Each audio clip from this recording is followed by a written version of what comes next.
Hello, everyone. Welcome to Out of Spec Guide. I'm Max, and I'm joined today by Doug of the Life with Middie podcast. Hello. Hey, how we doing, Max? Good to see you. Doing well. Good to see you. So, Doug, can you introduce yourself and kind of what you do in the world of EVs? Sure, I'd be happy to.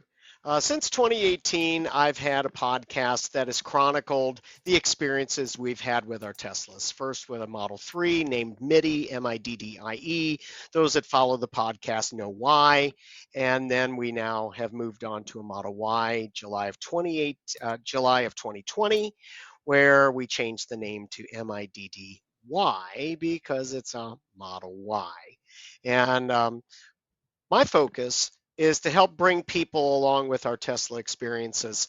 And I'm certainly not the kind of person who wants to be on the paywall and the treadmill of producing content. So I produce episodes when it makes sense for me to help tell that story. And I have a lot of fun with it. It's one of the things I do, more of a hobby than a job, because still do have a day job. I work for a Fortune 200 company as a senior agile coach. So I coach teams to high performance. And this is just one of my outlets to share my experiences with EVs. And now more of a focus on hashtag EV Owners United, where we're trying to branch larger than just talking about Tesla, but also including other brands as well. Yeah, well, happy to have you on, Doug. And yeah, I think the whole EV Owners United trend on Twitter has been great. So last week, you and I hosted a space actually where we had several EV owners come on, just enthusiasts, people in the community, and we created 12 rules. We didn't even know, I think, at the beginning how many we'd make, but we got the 12 Yeah. of do's and don'ts for public charging or just for charging with EVs. Because I think I don't know about you, Doug, but I've come across every kind of scenario imaginable with public charging. So hopefully this is some helpful advice for newbies or just everyone. And people can spread this video, share the word, but also share the document we're going to go over because we'll link that as well. Yeah, and just a couple of things about the document. It was created during our first Twitter space, and the formatting really is a mess. It's right there up front. I made sure I put the big disclaimer on it.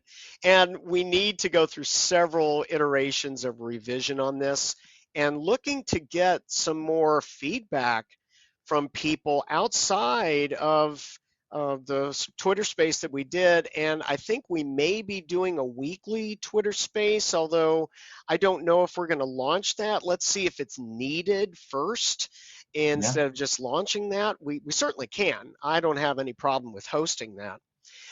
But this was the first list, and then we also tried to collect some other things that would land in the parking lot for maybe things we would do later that wouldn't necessarily translate to a do and don't list, but would provide some additional help for those folks, because we're going to have over the next 2 to 3 years, we're going to have not just thousands, not just tens of thousands, not just hundreds of thousands. We could literally have millions of people looking at the projections that all the manufacturers are giving for the number of EVs they're going to sell. We're going to have a tsunami of new people. So having those do's and don'ts is going to be helpful. Absolutely agree. And why don't we start with the first one, which is about parking? Because this also I've come across. We want to explain that charging spots are not parking spots.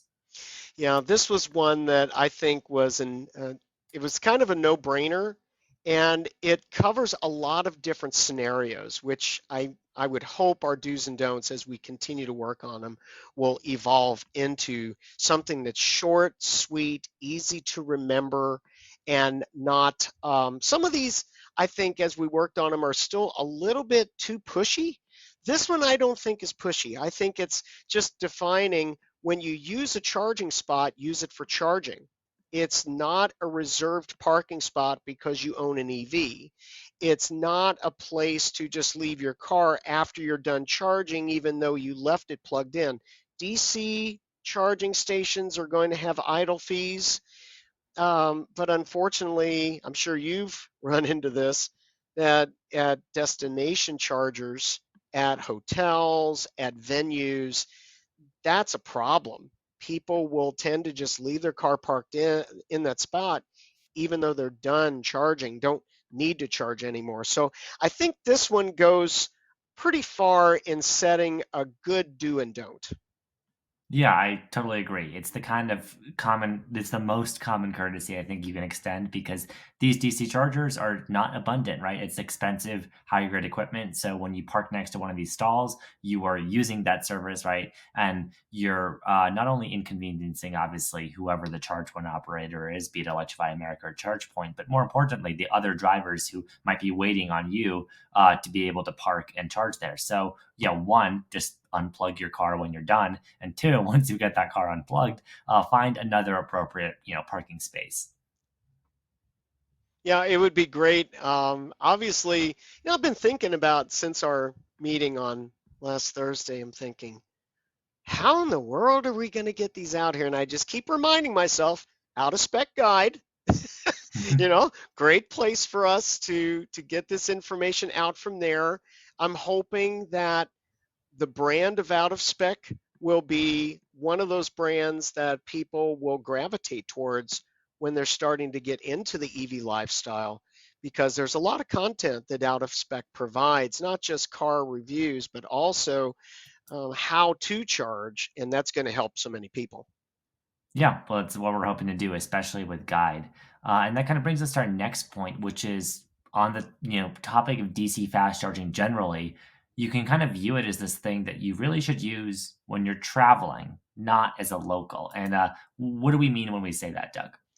Well, I think first of all is the recognition that people who are traveling are usually the folks that most need, that have, I don't want to say higher priority, but I definitely want to see a higher need for DC charging because they're trying to get to a destination.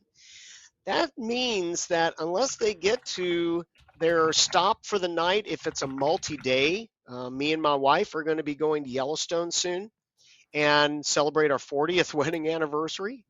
And Congratulations. thank you. And we have already broken up our travel.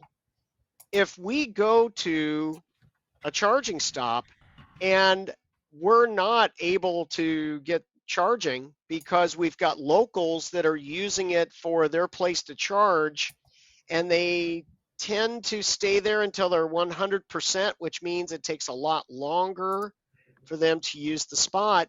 It all translates into a worse experience for people that are traveling. People that are traveling want to get in, they want to get out. They typically don't charge to 100% if they know how to charge their vehicles. They'll be there no more than maybe 30 minutes, depending on the route and their needs, of course. Could be even shorter. And to leave those DC fast chargers open for travelers means that they can proceed on their way and get to their destination quicker. If locals bunch up and use the DC fast chargers often and during the day and such, it makes for travelers a much tougher experience because they don't have the option of using level 2 to get to their destination. It's going to slow them down precipitously. So that's why we've got this one in here. I do want to reword this sometime. I'd love to have some feedback because I think the wording is a little bit strong. We could probably reword it a little bit, but that's why we have this one here. Yeah, and we should, everyone has different situations, and I have this tackled up here on the topic of home charging, a whole different topic we could discuss. But generally, right, as a local, you have the luxury probably of charging somewhere at a level 2 spot. If not a charge point, then maybe even your garage, if you are lucky enough to have one of those, or maybe in your apartment building. However, I recognize that this infrastructure is not entirely built out yet. A lot of people have living situations where they can't charge at home. That's So right. I recognize that sometimes you might depend on DC fast chargers for charging your EV on the daily. In those situations, honestly, I think living with an electric vehicle right now is kind of tough. And I'm Yep. not sure why salespeople are pushing them on people who, can't install home charging, but they are. So that's just kind of a disclaimer I want to put there. Yeah, and that's a really great point in terms of people buying EVs that for now it may not be their best choice. I lived in an apartment complex last year for a period of time, and thank God I had a Tesla supercharger just really close. But there I was using DC charging when most of the people around me had different states on their license plates. Yeah, that's, I mean, hopefully what you want to see on the regular for sure. The DC fast charging. Then our third topic that I want to bring up is stalls, right? That have multiple connectors or cables on them often only power one vehicle at a time. This isn't universally true, but the very common example I like to think of is Electrify America stalls. You'll notice that a lot of them have the two cables. Sometimes it's two CCS connectors. Sometimes one of them is CCS and the other is a different standard called CHAdeMO. But basically, these are redundancy measures, as I understand it, with these hardware units. And unless it's like an EVgo station that says power sharing, because there are some that do this, if they say like power sharing, they have some branding, they're not going to split the charge. And if you try to plug in both cables to two EVs, in the case of most of these stalls, you're going to interrupt the first person's charging session and just cut it off. Yeah. And so, that's part of the challenge for some of these do's and don'ts is that depending on the manufacturer of the charging station, so, well, let me say more accurately, not the manufacturer of the charging station, but the provider. So, Electrify America, EVgo, ChargePoint, Blink, Tesla, whoever it is, they've got their own setup. Tesla's got a couple of different setups. Version 2, you split on a cabinet, 1A, 1B, for example. You do split, but it will charge on both. And different variations are going on from provider to provider. Um, but to have just a simple do and don't, you kind of assume the worst case scenario. And so that's why we've included this one. Yep, exactly. And I think a lot of times I hope this is intuitive. We know, I think you'll know, not all charging destinations are set up amazingly, but hopefully they have obvious parking spots to make this true too, right? Usually it's one spot per stall. That makes it obvious. So if you notice you're having to park strangely to get into the stall, maybe a sign that you might not be doing the right thing.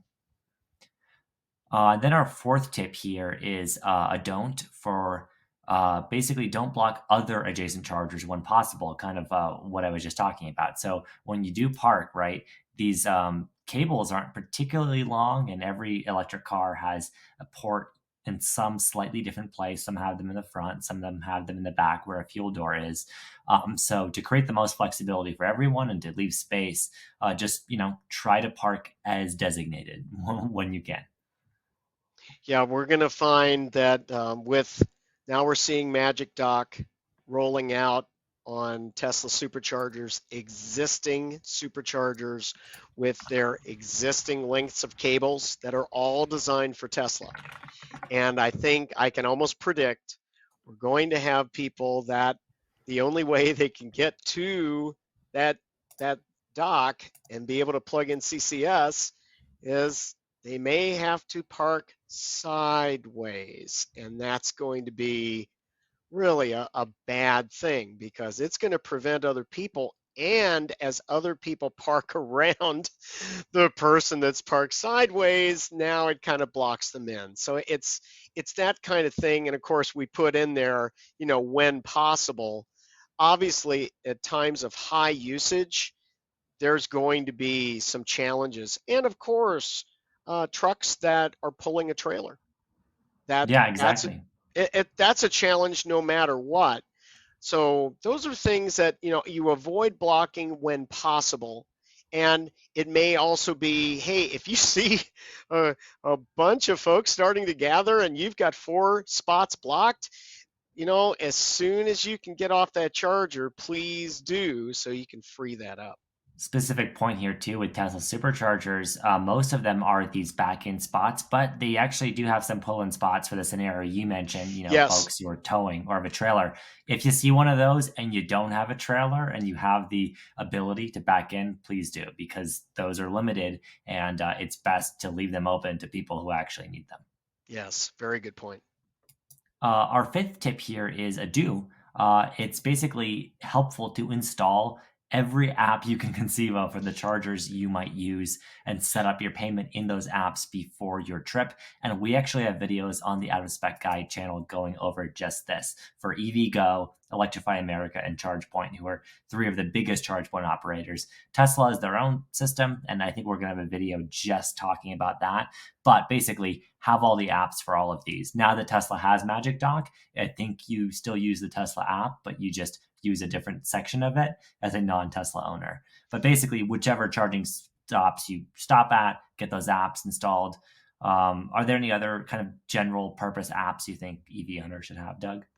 Well, I think right now PlugShare is one of those.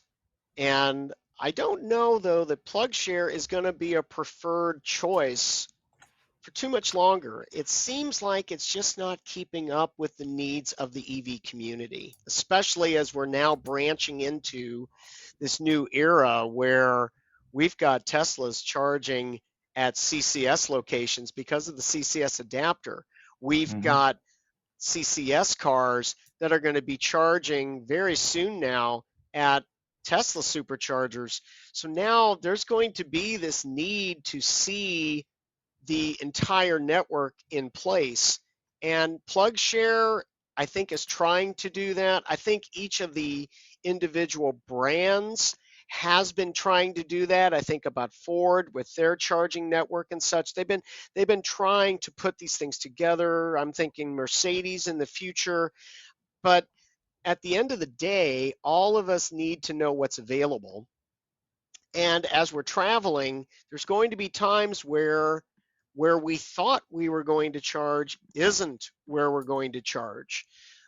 There can be power outages that brings a whole site down. In fact, I think Kyle ran into one recently that was a Tesla supercharger and the whole site was down. And that's going to happen. So you need to have some way to see what else is available. Absolutely. Yeah. I mean, you make yourself more independent the more of these apps you have. And I wish it was a situation kind of like gas stations now where all of them universally took cards. A lot of them actually do take contactless payments, meaning if your card does that NFC thing where you wave it, right? Like on a terminal, you can Yep. do that. Or if you have a mobile wallet on your phone. I love those. Usually you end up paying more for the convenience because you don't have a membership pass with that specific charge network. But if you're just on a road trip and you need to stop quickly, I hope every station offers that. ChargePoint does it. I think Electrify America does it. I think EVgo does it, but sometimes these card readers don't work. So have the app just to be prepared. Yes. And then that brings us to our sixth point, which is a don't. Basically, let's say you get to a charging station and there's a line. Well, don't jump ahead of other people in the line. Look for who might be waiting so that you don't cut in front of someone. I think this is an obvious one, but just I think worth mentioning. Yeah. Yeah. And I mean, you can see, right? Like this, even on this promotional Electrify America image, they've got what, 4 stalls at this site. And, Yeah. you were mentioning earlier, right? We're expecting millions of new EV drivers. Yes. So I don't think like these stations are going to they're going to see more and more scarce and get more and more filled up. So this is going to become really important. A lot of European countries, I believe, are doing these. Like when Kyle went to Norway, they have these mega installations of like 60 CCS DC fast charging stalls at one site. I wish we were there in the US, but at most sites we're just not yet. So lines are kind of a reality. Yeah, we're not. I mean, Tesla's kind of leading the way currently in places that have, 24, 36, 48, upwards of 60 or 70 stalls at a location. Of course, that's mostly out in the California area where there's such a need for those. That's just by necessity. I gotta think we're going to see more of those larger sets of stalls per location. It's got to happen. Yeah, I hope so. And I think even Tesla, a lot of their superchargers don't have enough stalls. Like in California, a Well, lot very of people, true. yeah. Very true. There can definitely be some network some network constriction there for availability. Certainly Yep. happens. Yeah. So hopefully something will improve. But for the moment, time being, lines are reality. So just, be a decent person and have your place in line. I think But all of us went to kindergarten, so I think we can think go that back one to can that. sink in. It just, you Yeah. got to remember it. Seventh tip here is go along to get along. Basically, charge only the level you need. And what do we mean by this, Doug?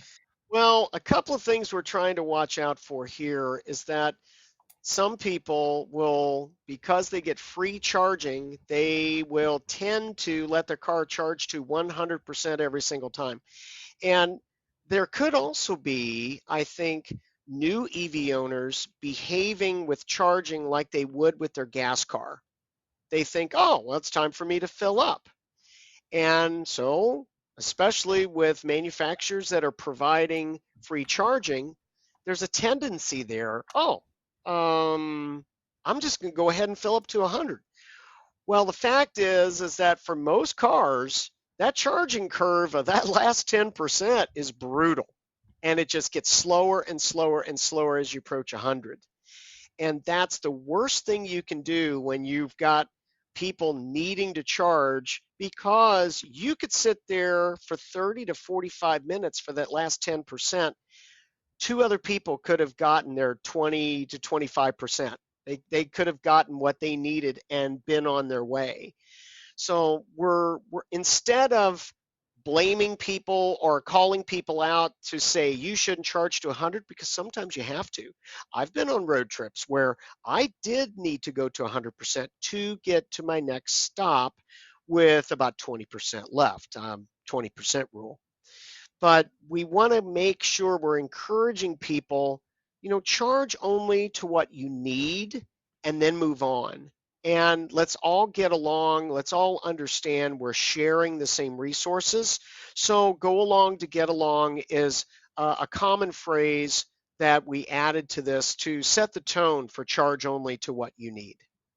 Yeah, I like that because it's flexible advice, right? So hopefully, most people in their daily circumstances, you're only charging 80%. Like you said, after that, most cars you can see these charging curves, they just plummet. The rate of charge slows way down. This is basically the battery management system protecting the battery. There's a bunch of technical reasons for this, but just know that unless you need to charge significantly above 80% to make it to, a remote charging location or to have a safe buffer on a road trip, that 80% is probably fine. And if you know your needs past that, that's fine. But yeah, just be courteous and understanding of that because, you don't want to be, I think for your own time too, you don't want to be spending 45 minutes at a stall waiting to get to 95% if you don't have to. That's right. Our eighth tip here is, I think, another pretty simple one is that don't litter the charger. I would hope that everybody would bring along a little plastic bag in their car. I don't think it's too much to ask. And normally, around most of these charging stations, there may be trash receptacles, number one. And if there aren't, usually you've got fast food places around. For a lot of Electrify America places and charging stations, there's a Walmart right there. They've got trash receptacles out.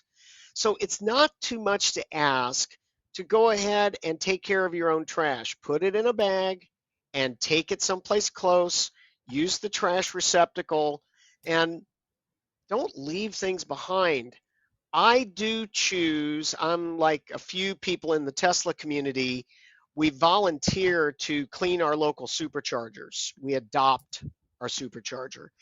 And I'm very careful. I use a glove and I'm very careful with trash. Just actually just yesterday, I went by our local supercharger and what do you know? We had some nasty stuff there, about a pound of trash, and there was some sharp materials that were left behind. So I wouldn't advise, unless you know what you're doing, I wouldn't advise you cleaning up other people's stuff, but please take care of your own. Yeah, that's an important safety tip. You don't know. I mean, like it's a great thing to pick up trash if you can safely do it, but don't be a hero at the cost of touching random stuff. That's Obviously, you right. don't want to do that. And then also, I want to mention here, so many of these chargers are near amenities. Some of them aren't great, but the ones that are near amenities, if you have 30 to 40 minutes while your car is charging, you could go into a hotel lobby, use their trash can or their restroom or whatever. There are options for that, but Yes. yeah, don't litter the charging space. I think that's great advice. Then we've got our ninth tip, which is a do. Return the charging connector to its uh, basically it's home when it's done. So in the case of superchargers, right, they have this dock. Now it's going to be the magic dock, basically, where you put it back sort of at the top with Electrify America stalls. They're on the side. I think EVgo has them on the front, but wherever you cut the cable handle from, just return it that way when you're done. Yeah, and that's the right way to go about it. Is just leave the place at least in the same way that you found it. Yep. I mean, I was in Boy Scouts. We had that motto. So, in fact, it was leave it better than you found it. So, if you can clean up too, that's great. But at the minimum, it's very nice to return those cable handles. If you don't and those get damaged, sometimes that can be bad and lead to pins wearing out and those just not working in the future. So, Yeah. it's just the courteous thing to do. That brings us to our 10th tip. When you're parking, do park so that your car's port is closest to the charger. And this kind of goes on our earlier advice because these cables often don't have a ton of compliance or extra length. So you're going to make it easier for yourself and less awkward if you know where the charging door on your car is and you line it up as close as possible to where you're going to plug in. Yeah, and I just did our first live change to the do's and don'ts. So I changed receptacle. Wow, what a terrible word. So the car's port. So thank you, Max, for that. So we cleaned that one up a little bit. It's almost self-explanatory, but I don't know that people realize. Now correct me if I'm wrong, Max, but the SAE standard that is CCS1, which I think is J1772-2009, is the actual standard. Yeah. In the standard, it shows where to put the car's port, and it's left front. And so when you bring your car in and you've got left front, keep that in mind so that that side of your car is closest to the charger.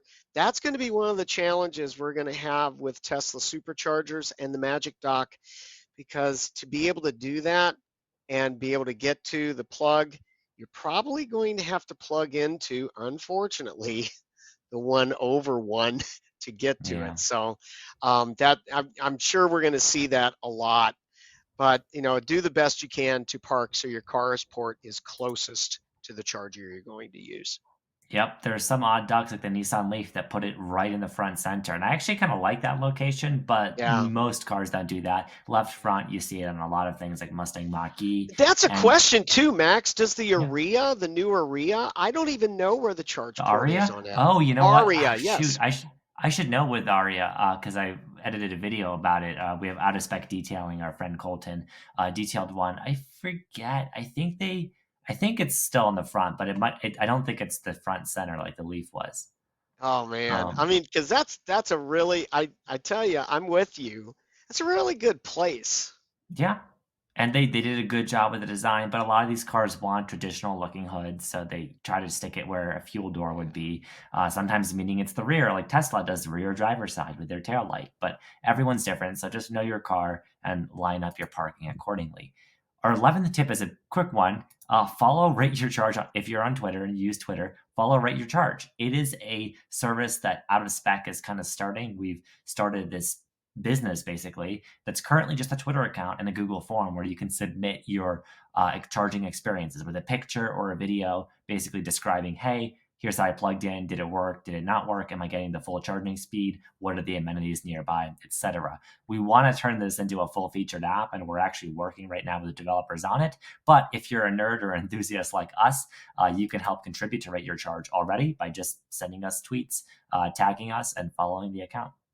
Yeah, and I did one of these Sunday for my church. They have a charge point, and I reported on that and gave it a 10 out of 10 because I mean it was really cheap. It was 11 cents per kilowatt hour. I mean, Nice. come on, hey.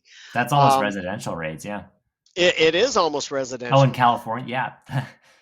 Yeah. Yeah, so in St. Peters, Missouri, of course, it's 8 cents during the winter time for me at home. But that brings up a really good point because I didn't even know that there was a Google form. So I just tweeted. So I'm gonna definitely look that up and start when I'm on my road trips, I'll definitely be using the Google form for sure. Yeah, we don't have a preference because we know people, for whatever reason, don't want to be on Twitter or don't use Twitter right now. So the Google form Yeah, is an alternative, but it doesn't matter whichever way you submit, whatever is easier for you. Then we've got our last tip here, number 12. You can report down chargers, and who can you report these to? Well, whoever is providing the network. So let's say it's EVgo. I hate to call them out. I don't want to blow up their support line, but whoever's charging stall it is, they usually have a support number for drivers that you can find on their website. Use that. If the charger's down, let them know because that hopefully will get someone to go in and fix it. And I've been surprised by how often there's down chargers that no one reports and they just sit yeah, there dormant for sometimes weeks. yeah. And I had where unfortunately I was taking advantage of some free charging on Electrify America and had my PCS on my Tesla get blown out.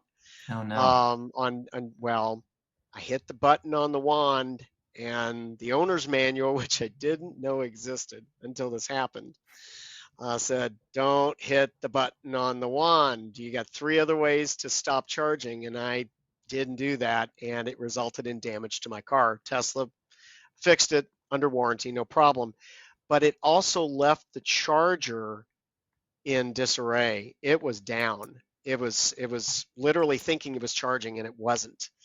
And Hmm. I called it in right away, and so made sure they knew what had happened. And I think that's something, we if we're maybe afraid, if oh maybe they're going to think we broke it. No, they're not going to think that at all. They're going to be glad that you called. Yeah. For Tesla, I in the past have called the roadside assistance line, which in your Tesla you go down to the service screen, go all the way down, and if you've got your phone set up in your car, you can just press that. It'll call roadside assistance and select the option on the call list for charging.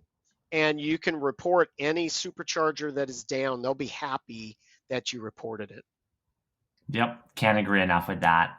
Whichever brand of EV you have or whichever charging network you're using it, someone's operating it. If it's ChargePoint, it's a little trickier because those are operated by businesses, but that would apply to those level two slower chargers, and we have videos just about those. But this is mainly on the topic of the DC fast charging equipment. So Right.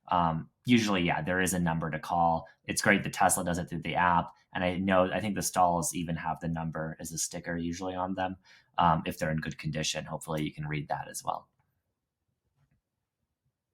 But I think that covers our 12 bases here. So this is by no means comprehensive. And like you mentioned, Doug, I know you want to get the formatting and everything refined, but I think this is a great place to start. And I'm so glad we have these.